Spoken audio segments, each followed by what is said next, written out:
하나님 아버지, 하나님의 은혜 가운데 오늘도 우리가 말씀 앞에 서게 하심을 감사드립니다. 이제 하나님께서 천지를 창조하실 때 말씀으로 하신 그 하나님의 말씀을 오늘 이 시간 우리가 예배를 통하여 우리가 듣고자 합니다. 말씀을 맡은 주의 종에게 하나님의 권능과 능력을 더하여 주시고 온전한 하나님의 말씀만 선포되어지게 하여 주시고 에스겔의 환상 가운데 나오는 그 마른 뼈들의 골짜기, 그 사망의 골짜기에서 마른 뼈들이 살아나서 여호와의 군대가 되었던 것과 같이 우리의 마른 뼈와 같은 심령들이 살아나서 우리가 새로운 피조물로서 거듭나는 시간 되게 하여 주시옵소서. 살아나는 시간, 하나님의 권능을 덧입는 시간, 능력이 임하는 시간 되게 하여 주시옵시고, 그래서 하나님께서 주신 이 말씀을 들고 세상에 나아갔을 때에 우리가 세상을 변화시키는 일을 감당해 나가게 하여 주시옵시고 영혼을 건지고 구원하는 일들을 감당하게 하여 주시옵소서. 예수 그리스도 이름으로 기도드리옵나이다. 아멘. 오늘도 하나님의 은혜가 우리 모두에게 가득하시기를 주님의 이름으로 축복합니다. 우리가 사랑에 대해서는 굉장히 많이 듣습니다. 대중가요를 보면 거의가 사랑 이야기입니다. 얼마나 많은 사랑 이야기가 있는지 모릅니다.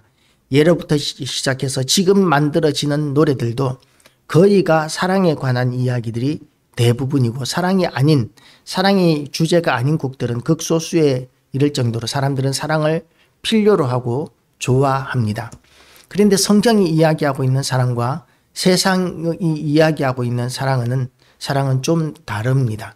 세상이 말하는 사랑, 에로스의 사랑이 위주가 되고 또한 그것은 주고받는 사랑이라는 측면에서 이해타산적이라고 이야기할 수 있겠지만 하나님께서 말씀하시는 사랑은 아가페적인 사랑이라고 이야기할 수 있습니다. 아가페적인 사랑, 일방적으로 주는 사랑이라는 것이죠. 일방적으로 하나님께서는 사랑받을 만한 자격이 없는 그런 우리를 사랑하셨습니다. 일방적으로 사랑하신 것이죠. 그리고 경건하지 않은 자들에게 대해서 하나님께서는 사랑하셨습니다. 그리고 하나님을 대적하고 배반하였던 원수였던 우리를 사랑하셨습니다. 그래서 하나님의 사랑은 조건 없는 사랑이라고 이야기할 수 있습니다. 뭔가 대가가 있어야만 사랑하는 것이 아니라 하나님께서는 일방적으로 우리를 죄인 되었을 때에 먼저 사랑하셨다는 측면에서 우리는 하나님의 그 사랑의 수준이 우리의 세상의 사랑과는 너무나 다르다는 것을 인식해야 합니다. 그리고 이 아가페적인 사랑은 하나님의 선물입니다. 그리고 그 아가페적인 사랑을 예수 그리스도께서 이 땅에 오셔서 우리를 위하여 십자가에 못 박혀 죽어주심으로 말미암아 우리에게 보여주셨다는 점에서 말로만 사랑하시는 것이 아니라 말로만 주장하는 것이 아니라 하나님의 사랑은 검증되었고 입증되었고 실제로 실천되었다는 점에서 하나님의 사랑은 지극히 높은 사랑이라고 이야기할 수 있습니다. 그리고 하나님께서는 하나님의 사랑이 그런 사랑이기에 우리에게도 그런 사랑을 하라고 명령하십니다. 하나님을 사랑할 때에 우리는 어떤 조건으로 사랑합니까? 하나님께서 우리에게 복 주시기를 기대하고 사랑하지 않습니까? 그런데 하나님께서 물론 우리에게 복을 주십니다. 왜냐하면 하나님은 만복의 근원이시기 때문에 우리에게 얼마든지 복을 주십니다. 우리가 기도하면 우리의 병을 낫게 하시고 우리 마음의 소원을 이루어 주시는 일들도 하나님께서 얼마나 많이 하시는지 모릅니다. 그런데 그것 때문에 하나님을 사랑하는 것이 되어서는 안 된다는 것이죠. 우리가 하나님을 사랑하는 그 사랑도 하나님께서 아무 조건 없이 우리를 사랑하신 것과 같이 우리도 그렇게 사랑해야 한다고 성경은 이야기하고 있습니다. 세상의 사랑은 어떻습니까? 이해타산적인 사랑, 조건적인 사랑인 경우들이 많습니다. 내가 어떻게 사랑해 주었는데 그렇게 행할 수가 있느냐 하는 배신감을 느끼는 경우도 그것은 조건적인 사랑이기 때문에 가지게 되는 사랑이죠. 그래서 신대원 다닐 때 신대원 복도에 이런 글이 붙어 있는 것을 본 적이 있습니다. 지도자는 배신당할 각오로 사랑하고 섬기는 사람이다 라는 그런 글을 본 적이 있습니다. 우리가 사랑하고 섬기는 것, 그것은 그리스도인으로서 조건, 어떤 대가를 받을 수 있기 때문에 하는 것이 아니라 일방적으로 그렇게 사랑하고 섬길 수 있어야 한다는 것이죠. 오늘 본문은 1절에서 이렇게 시작합니다. 내가 사람의 방언과 천사의 말을 할지라도. 고린도 교회는 은사에 대한 그런 소망이 굉장히 강했었고 은사를 과시하는 사람들도 많았었고 그리고 은사가 있는 사람들에게 대하여 사람들이 존중하고 그리고 높이는 그런 경우들이 많았었습니다. 은사 있는 사람이 기도해 주면 병이 낫는데 그 사람이 얼마나 귀한 사람이겠습니까? 그리고 하나님의 은사를 받아서 방언을 말하는데 그런데 그 방언 말하는 사람이 얼마나 신기해 보이고 신령해 보이겠습니까?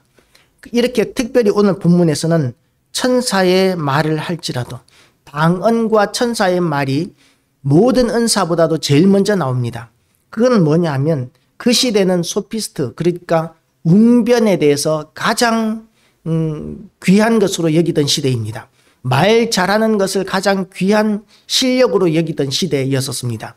그러니까 그런 시대적인 사고방식의 문화에 이렇게 비추어 봤을 때 방언이라는 것, 말로 하는 이런 신령한 말을 할 수 있다는 것은 그야말로 가장 귀한 은사 가운데 하나라고 여길 만한 그런 시대적인 문화가 있었던 것이죠. 그래서 방언을 받기를 원했습니다.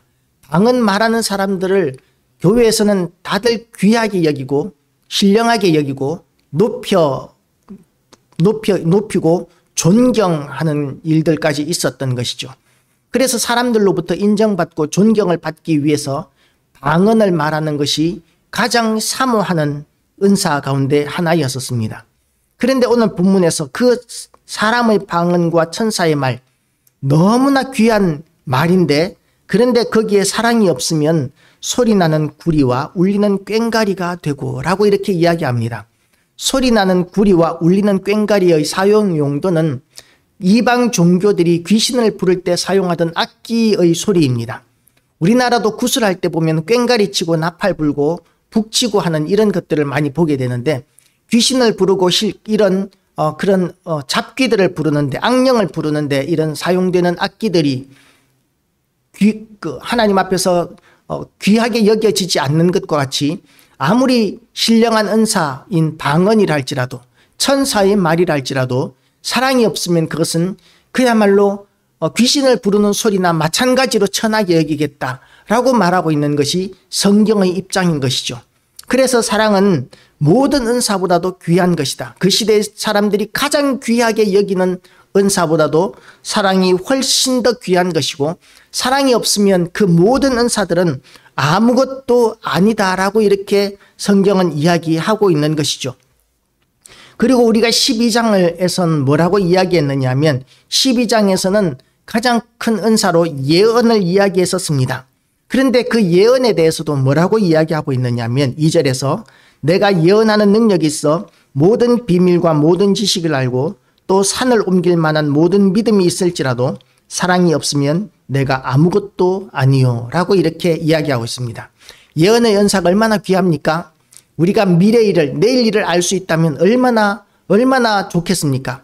지금 나라가 이렇게 혼란스러우니까 이제는 그 다음에는 어떻게 될까? 미래는 어떻게 될까?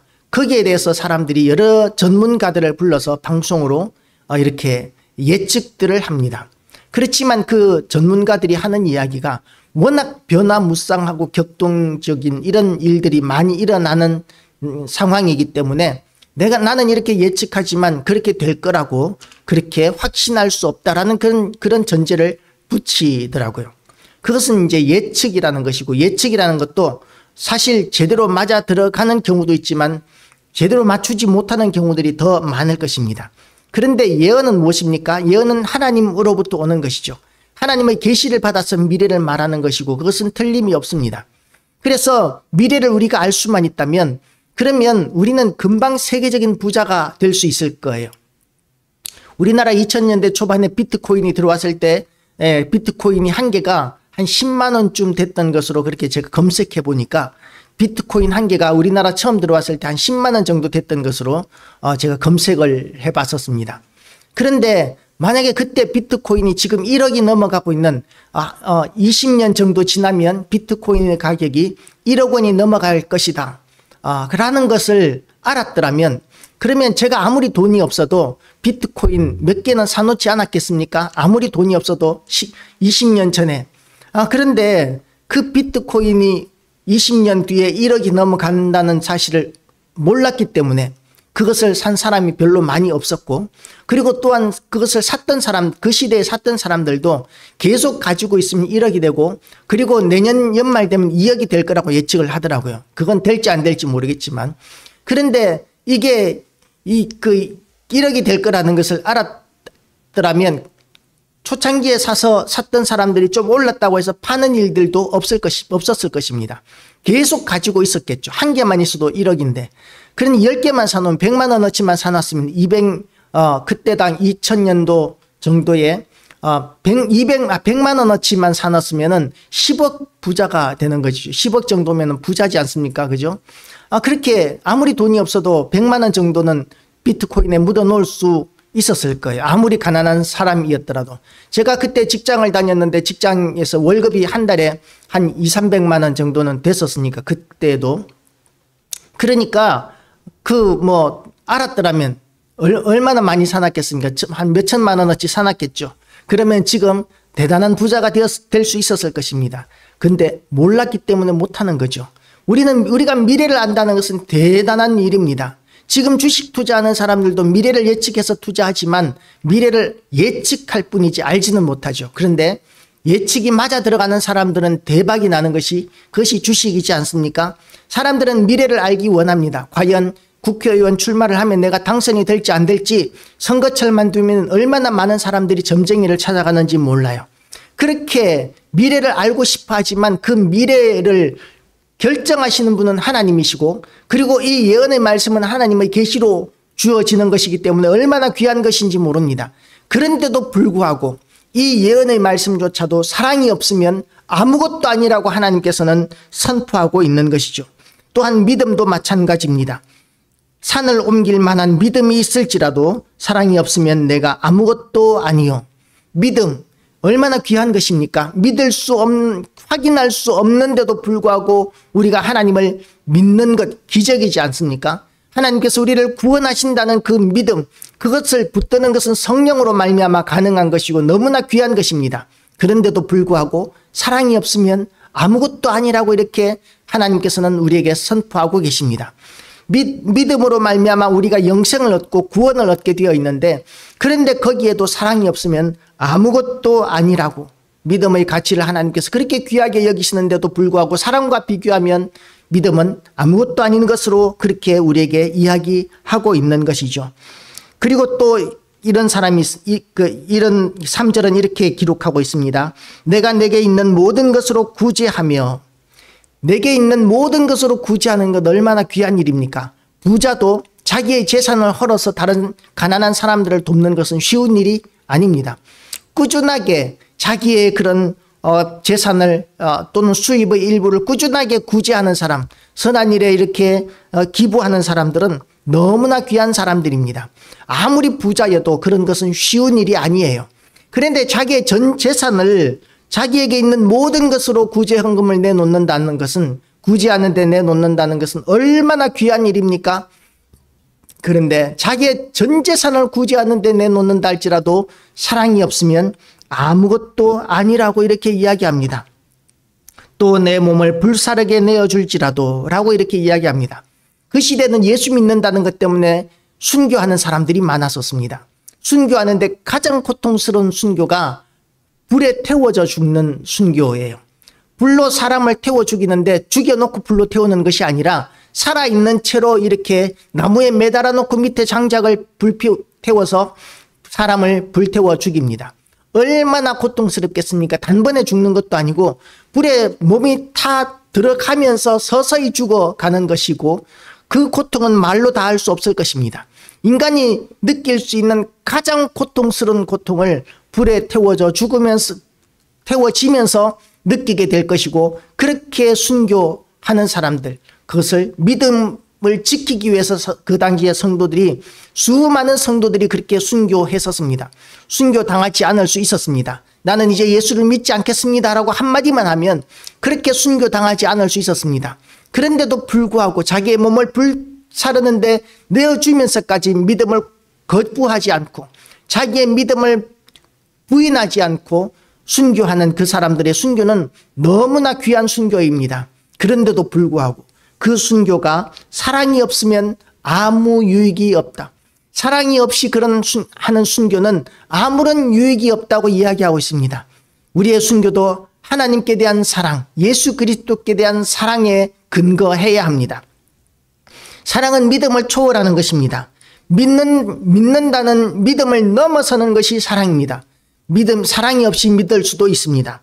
사랑이 없이 희생할 수도 있습니다. 사랑이 없이 봉사할 수도 있습니다. 그러나 그런 것들은 하나님께서 가치 없는 것이라고 말씀하십니다. 그리고 그런 것들은 오래 가지 못합니다. 사랑이 있어야 오래 갈 수 있습니다. 사랑은 오래 참고, 사랑이 없으면 오래 참을 수가 없어요. 사랑은 오래 참고, 참는다는 것은 무엇입니까? 우리가 사랑할 때에 우리 그 사람의 단점까지도 우리가 용납이 되어지는 것이 사랑이죠. 그리고 사랑은 온유하며 다른 사람들에게 상처 주지 않고, 그리고 또한 그 사람들에게 예의를 지키는 그것이 온유함입니다. 사랑이 없는 사람들은 어떻습니까? 말을 함부로 막 하는 사람들이 있어요. 말을 함부로 험한 말을 막 하기도 하고, 초신자들은 처음 교회에 나오게 되면 교회의 문화가 너무나 간지럽다는 이야기들을 하기도 합니다. 왜 남자들이 좀 박력 있게 이야기하지 않고 말을 저렇게 부드럽게 하나라고 이렇게 이야기하지만, 그렇지만 남자나 여자나 사람들에게 상처 주지 않고 배려하고 그리고 온유하게 대하여지는 것이, 그것이 하나님의 사랑이 우리에게 덧입혀지면서 나타나는 현상이라는 것이죠. 우리가 다른 사람들에게 나의 어떤 멋있는 부분을 드러내고 박력 있게 드러내고 이런 것은, 그것은 사랑이 아니라는 것이죠. 사랑은 또한 시기하지 아니하며, 시기는 무엇입니까? 다른 사람들이 내가 가지지 못한 것을 가지고 있는 것을 보면 시기합니다. 나보다 그 사람이 공부를 잘하면 시기하고, 나보다 그 사람이 잘생겼으면 시기하고, 많은 것을 가지고 있으면 시기하고, 그 사람이 나보다 더 출세하면 시기하는 것, 이것이 우리의 마음인 거예요. 그래서 우리나라 속담에도 사촌이 땅을 사면 배가 아프다 라는 이런 속담이 있지 않습니까? 가까운 사촌은 나하고 비슷한 수준이어야 하는데, 그런데 그 사촌이 땅을 사면, 그러면 그렇게 가까운 그 가족과 같은 그런 사촌이라 할지라도 사촌이 땅을 사서 잘 되면 배가 아픈 거예요. 심술이 나는 거예요. 내가 땅을 사야 되는데, 내가 더 부자가 되어야 되는데, 그런 마음들을 은연중에 우리가 가지고 있는 거예요. 그렇게 사랑은 사랑이 없으면 시기하게 되어 있습니다. 그런데 사랑은 어떻습니까? 다른 사람들이 나보다 잘 되는 것으로 기뻐하는 거예요. 다른 사람들이 더 출세하면 기뻐하는 거예요. 사랑하기 때문에. 부모가 자식이 출세하는 걸 가지고 시기하는 부모가 있습니까? 왜 시기하지 않습니까? 사랑하기 때문에 그렇죠. 자식이 출세하고 공부 잘하고 돈 많이 벌고 그러면 자식 자랑하기에 바쁩니다. 왜냐하면 사랑하기 때문에. 그런 사랑이 아가페의 사랑에 가장 가까운 것이죠. 사랑은 시기하지 않습니다. 사랑은 자랑하지 아니하며, 사랑하지 않으면 자기를 자랑합니다. 드러냅니다. 제가 청년 때에 그런 그런 이야기가 유행했었습니다. 자기 PR 시대다라는 그런 말이 유행을 했었습니다. 자기 PR 시대, 자기의 단점은 피하고, 그리고 자기의 자랑거리는 알리는 것, 이런 시대라는 것이죠. 무조건 겸손한 것이 그것이 지혜로운 선택이 아니다라는 것이 그 시대에 유행했던 말입니다. 그리고 또 그런 말이 있었어요. 침묵은 은이고 웅변은 금이다. 그런 말도 있었습니다.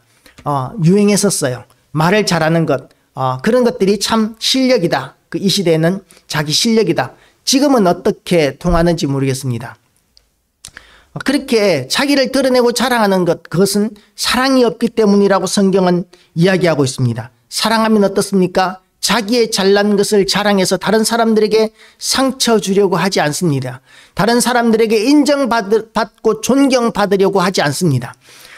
그렇게 사랑하면 다른 사람들을 높여주게 되는 것이죠. 그리고 사랑은 교만하지 아니하며, 우리가 어떤 때 교만합니까? 내가 남들보다 나은 부분들을 발견하게 되면 교만하지 않습니까? 공부를 잘하는 아이들은 자기보다 공부 못하는 아이들을 좀 열등하게 볼 수 있지 않습니까? 그리고 또한 부유한 사람들은 가난한 사람들을 저러니까 가난하지 라고 이야기하면서 좀 무시하지 않습니까? 교만에서 나오는 이야기입니다.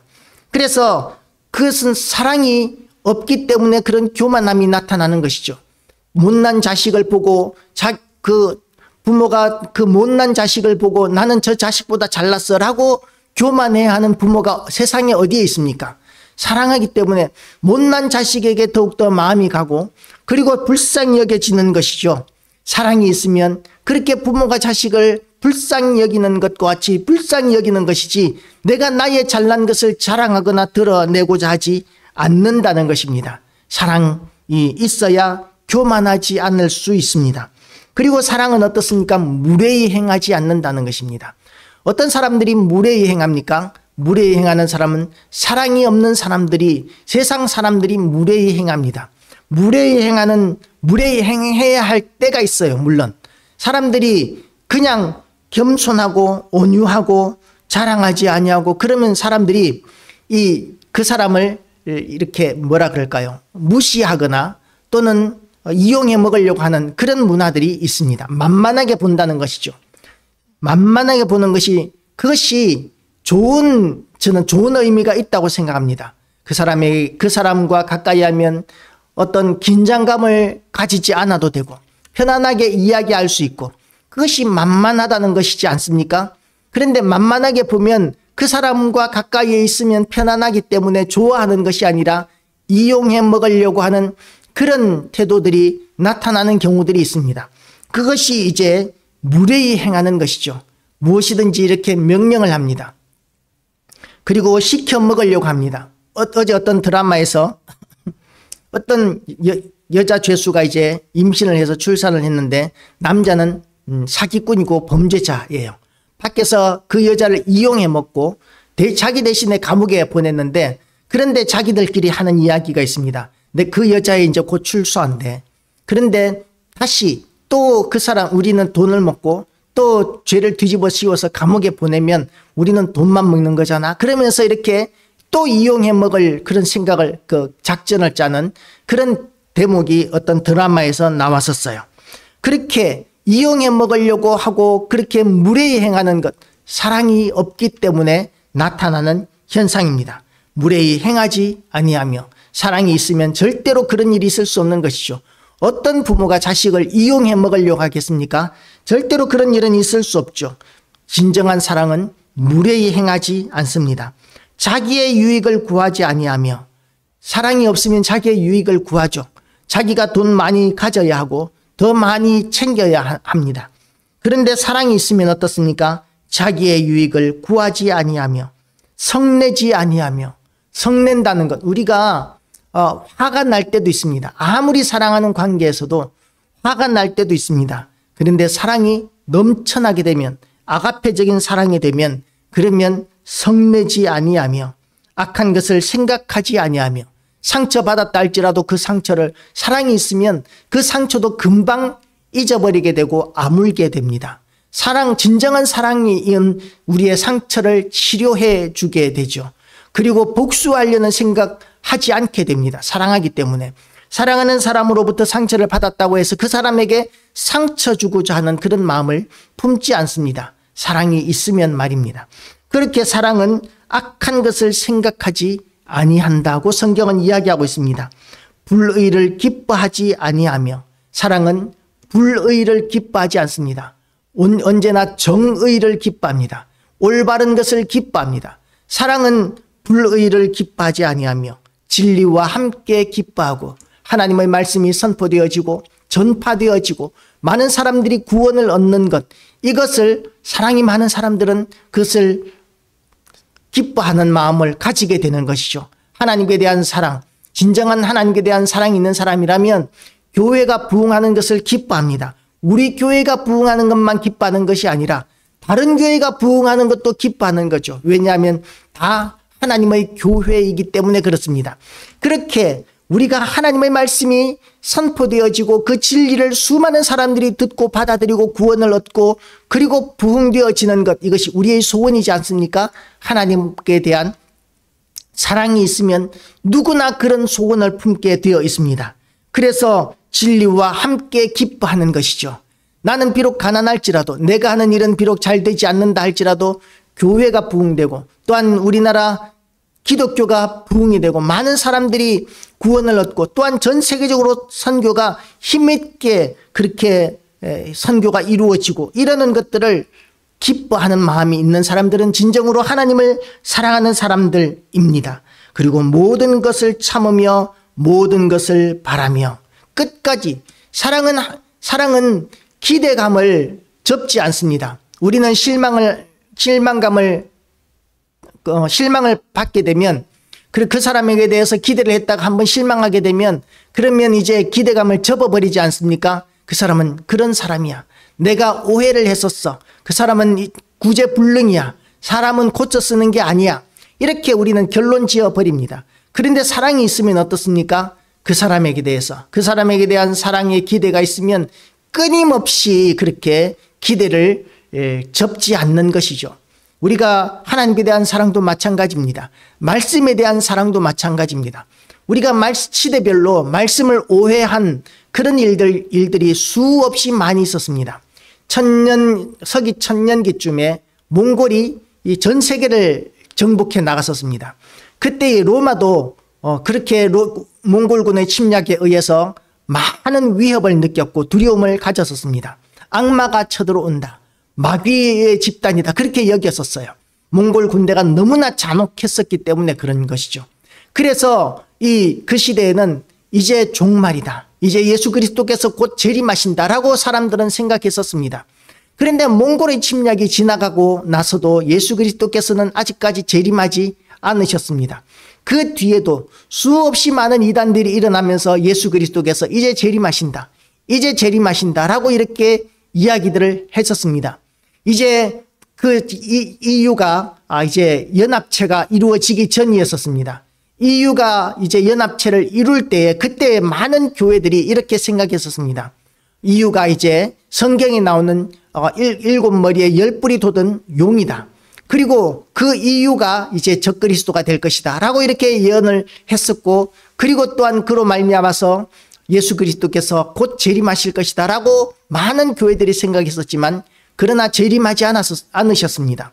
그 뒤에도 또 이 중국이 2만만의 군대를 동원해서 마지막 아마겟돈 전쟁을 일으킬 것이다 라고 그렇게 생각을 하는 사람들이 많았었습니다. 그런데 지금은 그런 생각을 하는 사람들이 없는 것이죠. 그렇게 예수 그리스도의 재림에 대한 수많은 예언들이 있었지만 아직까지도 예수 그리스도께서 재림하지 않으셨습니다. 사랑이 없는 사람들은 어떻습니까? 이제 예수 그리스도의 재림에 대한 기대감을 접어 놓습니다.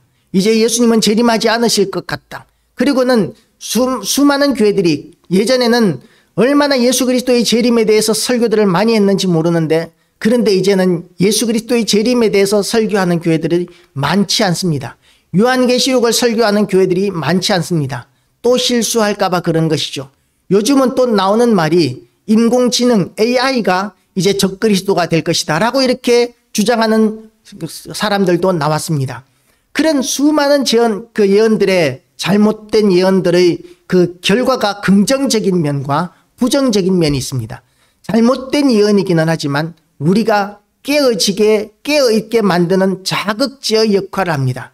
언제나 예수 그리스도께서 곧 다시 오실 것이라는 그런 기대감을 새롭게 가지게 되는 그런 어떤 자극제가 되고 원동력이 될 수 있다는 점에서 긍정적인 면으로 볼 수 있는 것이죠. 그래서 주 예수께서 곧 오신다는 그런 임박한 재림에 대한, 종말에 대한 그런 믿음으로 우리를 살아가게 하는 그런 측면으로 긍정적으로 볼 수 있지만, 그러나 이제 지나고 나서 보면 어떻습니까? 반짝 그것은 효과가 있었지만 이제는 예수 그리스도의 재림에 대해서 제대로 이야기할 수도 없는, 그래서 교회가 거짓말하는 것이 되어버린 그런 시대가 되어버린 것이죠.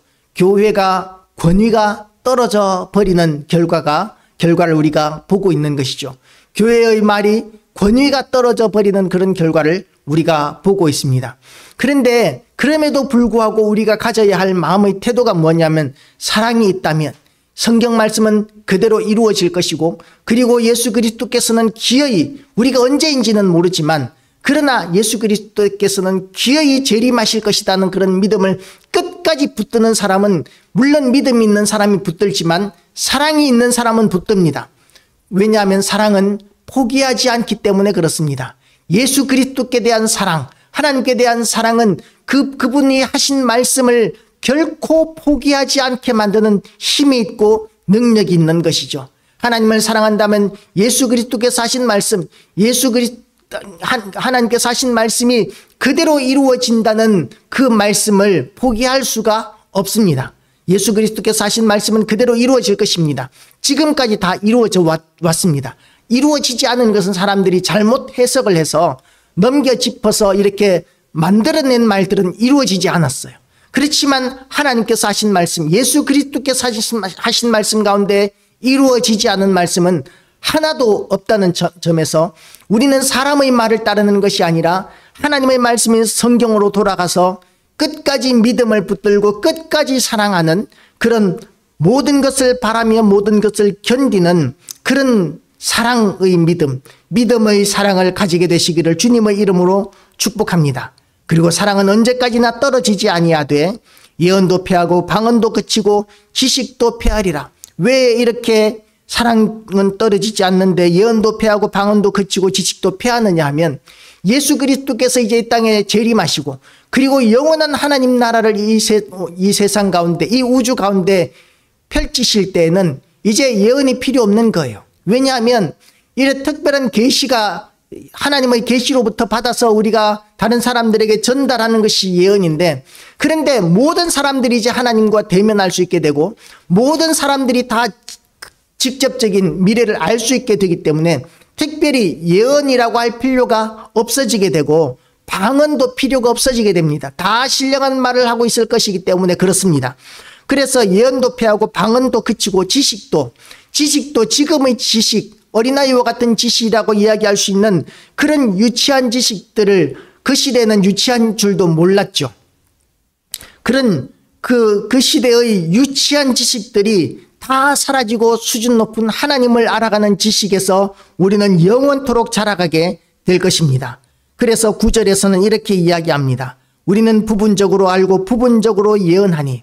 그러니까 지금 이 시대에 아무리 하나님의 계시를 받아서 예언하는 사람이라 할지라도, 완전한 성경이라 할지라도, 우리가 하나님 나라에서 직접 하나님을 대면하고 그분의 말씀을 직접 듣는 것과 같은 그런 영광스러운 나라, 그런 영광스러운 상황과 비교했을 때는 녹슨 청동 거울로 얼굴을 우리가 보는 것과 같이 그렇게 희미하게 보는 수준밖에는 안 된다는 것입니다. 지금은 이제 표면 처리 기술이 얼마나 발달했는지, 우리가 엘리베이터를 타더라도 거울이 아니고 유리거울이 아니고 철판을 얼마나 광나게 닦아 놓았는지 그 스테인리스 철판이 거울처럼 이렇게 선명하게 우리 얼굴을 볼 수 있습니다. 그런데 2000년 전에 또는 3000년 전에 그 시대의 거울이라는 것은 아무리 광을 내고 닦아도 표면이 평평해지지가 않아요. 지금은 이렇게 밀림 같은 걸로 이렇게 깔끔하게 밀어내지만 일단 망치로 두들겨서 이 거울을 만드는데, 망치로 이렇게 두들겨 내니까 이 표면이 얼마나 울퉁불퉁하겠습니까? 아무리 평평하게 두들겨도 울퉁불퉁할 수밖에 없는 것이죠. 그런 울퉁불퉁한 거울을 아무리 열심히 닦아도 지금처럼 선명하게 깨끗하게 닦여지지 않습니다. 그렇게 열심히 닦아서 울퉁불퉁한 거울로 희미한 얼굴을 보니까 그 거울이 선명하겠습니까?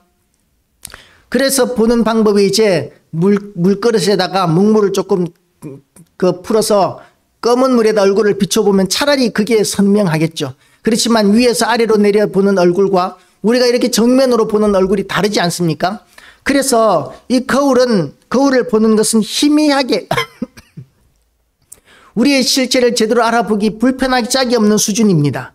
우리가 지금 하나님에 대해서 아는 지식이 그 정도 수준밖에는 안 된다는 것이죠. 그렇지만 예수 그리스도께서 이 땅에 다시 오실 때가 되면 온전한 것이 올 때에는 부분적으로 하던 것이 폐하리라. 청동거울, 희미해서 제대로 얼굴도 구분하기 어렵던 그 청동거울을 볼 필요가 없어집니다. 지금은 대면에서 볼 수 있게 되는 것이죠. 내가 어렸을 때는 말하는 것이 어린아이와 같고 깨닫는 것이 어린아이와 같고 생각하는 것이 어린아이와 같다가 어린아이들은 어떻습니까? 자기의 생각이 옳은 줄 알아요. 자기가 다 아는 줄 압니다. 자기가 완전한 줄 압니다. 그런데 어른들이 보기에는 어떻습니까? 어린아이들의 생각이 얼마나 철이 없는지 몰라요. 예빈이가 어릴 때 사달라 그러는데 돈 없다 그러면 카드로 하면 되잖아.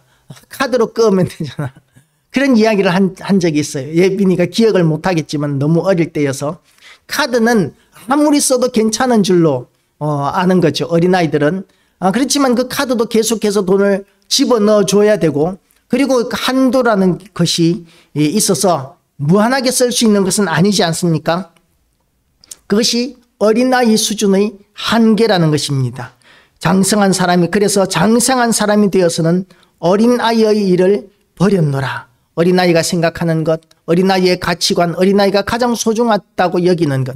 저는 어린아이 때 어떤 상상을 했느냐 하면 나는 과연 혼자서 살 수 있을까? 내가 혼자 사는데 필요한 것이 무엇일까? 오락기계가 있으면 좋겠다. 그럼 안 심심하겠지? 그리고 사이다, 콜라, 음료수, 과자만 많이 있으면 나는 얼마든지 혼자서 먹고 살 수 있고 재미있게 살 수 있을 것 같다. 어릴 때, 초등학교 다닐 때 그런 생각을 한 적이 있었습니다. 그런데 오락기계만 있고 과자만 있으면 살 수가 있습니까? 못 살죠. 영양 불균형으로 말미암아서 얼마 못 살 것입니다. 제대로 균형감 있게 식사를 해야 되는 것이죠. 그런데 어린아이 때는 그렇게 살 수 있는 걸로 여기는 거예요. 어린아이의 수준은 어른이 되면 버리게 되어 있습니다. 절제하게 되는 것이죠. 어린아이의 욕망을 따라서 살아가는 것이 아니라 어른으로서 지식을 따라서 살아가게 되어 있는데 그렇게 어른으로서 지식을 따라 살아가는 동안에는 어린아이의 일을 버리게 되어 있습니다. 지금은 우리가 거울로 보는 것 같이 희미하나 아까도 이야기했죠. 청동거울 망치로 두들겨서 아무리 펴봤자 그 청동거울이 완전히 평평할 수는 없다고 하지 않았습니까? 지금은 거울로 보는 것 같이 희미하나 그때는 얼굴과 얼굴을 대하여 볼 것이요 지금은 내가 부분적으로 하나 그때는 주께서 나를 아신 것 같이 내가 온전히 알리라. 우리가 하나님을 알아가는 지식도 지금은 제한적입니다. 미래에 대한 예언도 제한적이고 그리고 하나님의 은사와 능력도 우리에게 주어지는 것은 제한적입니다. 그런데 완전한 것이 올 때는 온전한 것이 올 때 언제입니까? 예수 그리스도께서 재림하실 때가 오면 그러면 이제는 우리가 완전하게 온전히 알게 되는 때가 있습니다. 13절 말씀은 결론을 이렇게 내립니다. 그런즉 믿음, 소망, 사랑 이 세 가지는 항상 있을 것인데 그 중의 제일은 사랑이라. 우리가 사랑을 다시 회복하게 되시기를 주님의 이름으로 축복합니다. 사랑은 영원하고 사랑은 절제하고 온유하고 성내지 아니하고 이렇게 사랑은 모든 좋은 것들의 집합체고 최고봉이라고 이야기할 수 있습니다. 그 사랑 가운데 우리의 믿음이 날로 자라나게 되시기를 주님의 이름으로 축복합니다. 기도하시겠습니다. 하나님 아버지, 오늘도 우리에게 사랑을 부어주시는 그 크신 은혜에 감사와 찬양과 경배를 올려드리옵나이다. 오늘도 이 예배를 통하여 하나님 홀로 영광 받으시고 또한 우리에게 하나님의 그 크신 은혜와 능력과 사랑을 더 많이 부어주셔서 우리가 하나님의 사람으로서 부족함이 없게 하여 주시고 새로워지게 하여 주시옵시고 그래서 우리가 또한 그 크신 하나님의 사랑을 세상 가운데 실천하는 자로 살 수 있게 도와주시옵소서. 우리의 믿음이 사랑에 기반한 믿음이 되게 하시고 우리의 소망과 우리의 모든 것들이 사랑에 기반한 것이 되게 하여 주셔서 우리가 하나님 앞에서 하나님을 날마다 닮아가는 사랑의 사도가 되게 하여 주시기를 원합니다. 가장 위대한 위대한 믿음의 사람, 가장 위대한 사랑의 성도가 되게 하여 주시옵소서. 감사드리오며 예수 그리스도 이름으로 기도드리옵나이다. 아멘.